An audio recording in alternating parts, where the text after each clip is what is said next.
मसीह में मेरे प्रिय भाइयों और बहनों को जय मसीह की। धन्यवाद।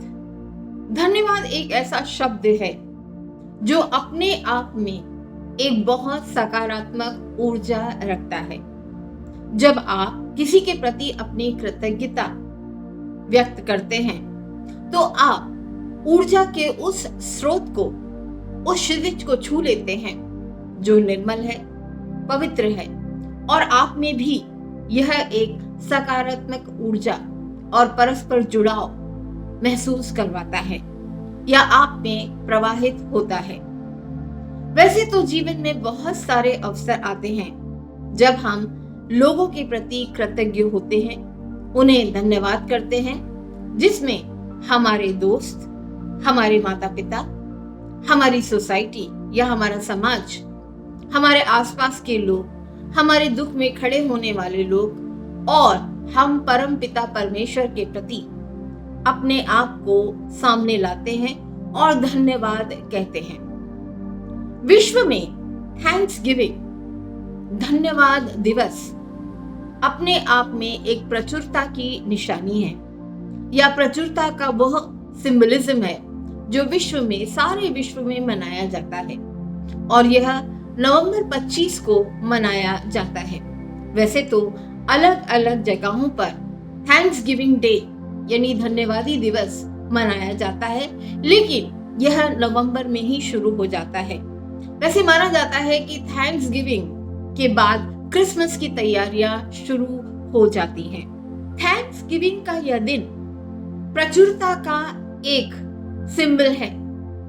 ऐतिहासिक दृष्टिकोण से यह शरद ऋतु की फसल की दावत का साझा किया जाना है।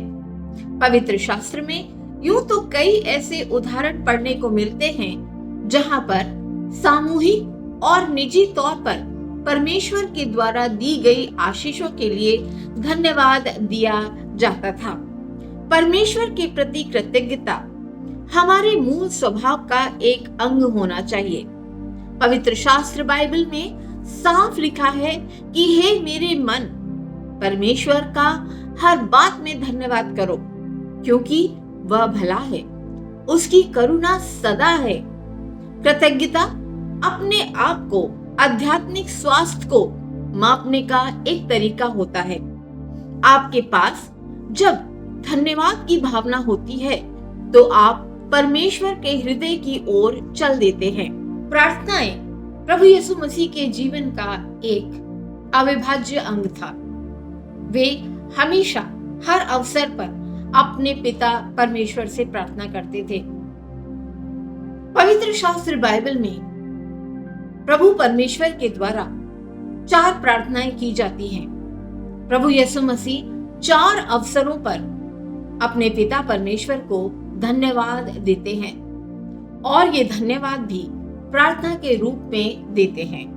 जब हम प्रभु यीशु मसीह के जीवन की ओर दृष्टिपात करते हैं तो 4 ऐसे अवसरों पर उनका परमेश्वर को धन्यवाद देना हमारे जीवन का अति महत्वपूर्ण सबक बन जाना चाहिए। मत्ती रचित सुसमाचार 11:25 से 26 में लिखा है, उस समय यीशु ने उत्तर देकर कहा, हे पिता, स्वर्ग और पृथ्वी के प्रभु, मैं तेरा धन्यवाद करता हूँ कि तूने इन बातों को ज्ञानियों और बुद्धिमानों से छिपा कर रखा और बालकों पर प्रकट किया। तो भी हे पिता, क्योंकि यह अच्छा लगा आपकी दृष्टि में। इस छोटी सी प्रार्थना में प्रभु यीशु मसीह 2 तत्वों पर प्रकाश डालते हैं। एक मनुष्य की विनम्रता और दूसरा आध्यात्मिक ज्ञान पर परमेश्वर की संप्रभुता। यहाँ पर प्रभु यीशु मसीह धन्यवाद देते हैं परमपिता परमेश्वर को कि उसने विवेकपूर्ण लोगों और बुद्धिमान लोगों से आध्यात्मिक ज्ञान को छुपाए रखा। यह उन लोगों की ओर इंगित कर रहा था जो उस समय के घमंडी धार्मिक गुरु थे और जो अपने आप को इतना महत्वपूर्ण समझते थे कि वो परमेश्वर से ज्यादा भी अपने आप को मानते थे। यहाँ पर यह प्रार्थना उन ज्ञानियों के लिए उन अभिमानियों के लिए एक फटकार है जो अपनी ज्ञानता के आधार पर दूसरों को नीचा दिखाते थे, और विनम्र लोगों के लिए एक सबक है कि प्रभु अपना आध्यात्मिक ज्ञान उन्हीं लोगों को प्रकट करता है या उन्हीं लोगों पर प्रकट करता है जो आत्मा से निर्मल है, जो हृदय से निर्मल है, और आध्यात्मिक ज्ञान उन्हीं को मिलता है जिसे प्रभु परमेश्वर चुनता है। दूसरी जगह जब प्रभु धन्यवाद कहते हैं तो वो आता है मत्ती रचित सुसमाचार 15:35 से 37 में, जहां पर 4000 लोगों को खिलाने से पहले उसने भीड़ को जमीन पर बैठने को कहा, और फिर उसने 7 रोटियां और मछलियां ली और धन्यवाद देने के बाद उसने उन्हें लोगों को बांटने में कह दिया। वे सब खाकर तृप्त हुए। प्रभु यीशु मसीह ने हमें उन तमाम वस्तुओं को धन्यवाद कहना सिखलाते हैं जो हमारी शारीरिक ऊर्जा के लिए आवश्यक है, यानी कि रोटी। प्रभु की प्रार्थना में भी हम कहते हैं कि हमें रोज की रोटी दे।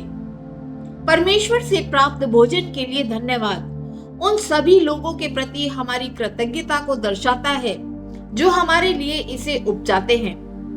रोटी के लिए धन्यवाद और इसे सभी के साथ मिल बैठकर खाने के प्रति आभार हमारे भंडारों को हमेशा भरा रखता है। जहां पर प्रभु यीशु मसीह हमें सभी वस्तुओं को आपस में साझा करने की शिक्षा देते हैं, चाहे वो प्रकृति के द्वारा हमें प्राप्त हो रहा है या फिर अन्य स्रोतों से मिल रहा है। जब तक आप इसे केवल अपने लिए संभाल कर रखेंगे, संचित करके रखेंगे, यह फलित नहीं होगी, बढ़ेगी नहीं, इस पर परमेश्वर की बरकत नहीं होगी। और जब भी आप उस आशीष पर परमेश्वर को धन्यवाद देकर आपस में मिल बांट कर खाते हैं, तभी इसमें वृद्धि होगी। जब आप अपने पास में से कुछ हिस्सा परमेश्वर के घर को देते हैं, जब तक आप अपनी बहुतायत में से गरीबों और मोहताजों को नहीं बांटते हैं, तब तक आप उस भंडारी की तरह हैं जिसने बहुतायत को देखा और भंडार बनवाए, और उसी रात उसकी मृत्यु हो गई। जब तक आप अपनी रोटी आपस में बांटकर नहीं खाते हैं, तब तक आपके भंडारों को आशीष प्राप्त नहीं हो सकती।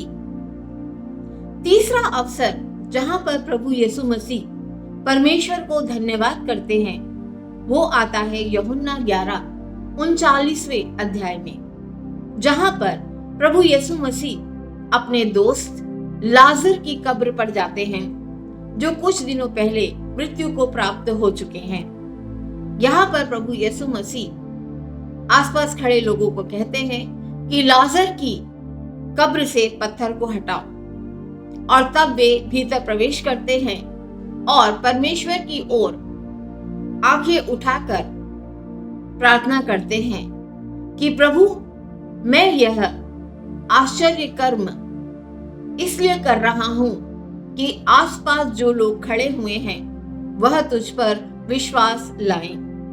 प्रभु यीशु मसीह ने पवित्र शास्त्र बाइबल में जितने भी आश्चर्य कर्म करे हैं, नए नियम में हम उन आश्चर्य कर्मों को पढ़ते हैं, लेकिन इन सब आश्चर्य कर्मों में जो सबसे अकल्पनीय आश्चर्य कर्म है वो यहाँ पर लाजर को पुनः जीवित करना है, मृत्यु में से पुनः जीवन में लाना है। और प्रभु यीशु मसीह यहाँ पर अपने दोस्त लाजर के लिए यह करते हैं। प्रभु यीशु मसीह उत्तर प्रार्थनाओं के लिए परमेश्वर को धन्यवाद हमें सिखलाते हैं। हमारे जीवन में बहुत सारे उतार चढ़ाव में प्रभु यीशु मसीह हमें खतरों, बीमारियों, अकाल मृत्यु एवं और अप्रत्याशित होने वाली घटनाओं में हमारी और हमारे परिवार, समाज, देश को सुरक्षा कवच देते हैं। विकट परिस्थितियों में से हमें बचाकर ले जाते हैं। जब हम इन सब विकट परिस्थितियों के लिए परमेश्वर से प्रार्थना करते हैं, जहां हमारी सारी उम्मीदें खत्म हो जाती हैं, वहां पर वे आश्चर्य रूप से आशा की किरण प्रज्वलित करते हैं। निराशा से भरी प्रार्थनाओं में उम्मीद के प्रकाश से जीवन के अंधेरे से बाहर निकाल देते हैं। तब हमें हमारी उत्तर प्रार्थनाओं के लिए परमेश्वर का धन्यवाद अवश्य करना चाहिए। और अंतिम धन्यवादी प्रार्थना प्रभु यीशु मसीह तब करते हैं जब वे इस सांसारिक यात्रा को खत्म कर रहे हैं। वे अपने सांसारिक जीवन का अंतिम भोज कर रहे हैं। यहाँ पर वे अपने पिता परमेश्वर को क्रूस के लिए धन्यवाद देते हैं, एक रोटी तोड़ने से पहले और दूसरा प्याला पीने से पहले। यहाँ पर रोटी प्रभु यीशु मसीह के शरीर का प्रतीक है और दाख मधु का प्याला उनके द्वारा क्रूस पर बहाए गए लहू का प्रतीक है। हमें भी प्रभु यीशु मसीह के इस महाबलिदान के लिए उनको धन्यवाद देना चाहिए, क्योंकि हमें क्रूस में पापों की क्षमा मिलती है और क्रूस के नीचे हम सब एकता के सूत्र में बंध जाते हैं। चाहे हम किसी भी जाति के हों, किसी की बोली के हों, किसी भी धर्म के हों, प्रभु यीशु मसीह के इस महाबलिदान में हम पापों की क्षमा पाते हैं और अनंत जीवन का वादा पाते हैं, वचन पाते हैं। प्रभु यीशु मसीह के महाबलिदान के अंदर हम समस्त मानव जाति का कल्याण पाते हैं। मसीह में मेरे प्रिय भाइयों और बहनों, पूरी कायनात में सबसे शक्तिशाली शब्द है धन्यवाद। भजनकार ने घोषणा की, धन्यवाद के साथ उसके फाटकों में और आंगनों में स्तुति के साथ प्रवेश करो, उसका धन्यवाद करो, उसके नाम की स्तुति करो। हमारी धन्यवाद की सूची अंतहीन होनी चाहिए, क्योंकि याकूब नबी लिखते हैं कि हर एक अच्छा और सिद्ध वरदान ऊपर से ही आता है, जो ढलती छाया की नाई नहीं बदलता है। प्रभु यीशु मसीह ने हमें आत्मिक सत्य, जीवन की रोटी, उत्तर प्रार्थनाओं और संगठित एकता के लिए धन्यवाद परमेश्वर को देने का उदाहरण हमारे सामने प्रस्तुत किया, और इन्हीं वरदानों में हमारा सांसारिक और आध्यात्मिक जीवन सकारात्मक बनता है। मसीह में मेरे प्रिय भाइयों और बहनों, आज पूरा विश्व थैंक्सगिविंग डे मना रहा है, धन्यवादी दिन मना रहा है, धन्यवाद दे रहा है उस पिता परमेश्वर को जिसने अपना बेटा, जिसने अपना इकलौता बेटा प्रभु यीशु मसीह उपहार के स्वरूप में इस संसार को दे दिया, ताकि जो कोई उस पर विश्वास करे वो नाश न हो वरन अनंत जीवन पाए। प्रभु परमेश्वर की तमाम आशीषों के लिए आइए हम उसका शत शत नमन करें और धन्यवाद की स्तुति की आवाज बुलंद करें कि हे प्रभु, सारी आशीषें जो तूने हमें दी हैं, जो बरकतें तूने हमें दी हैं, उसके लिए तुझे धन्यवाद।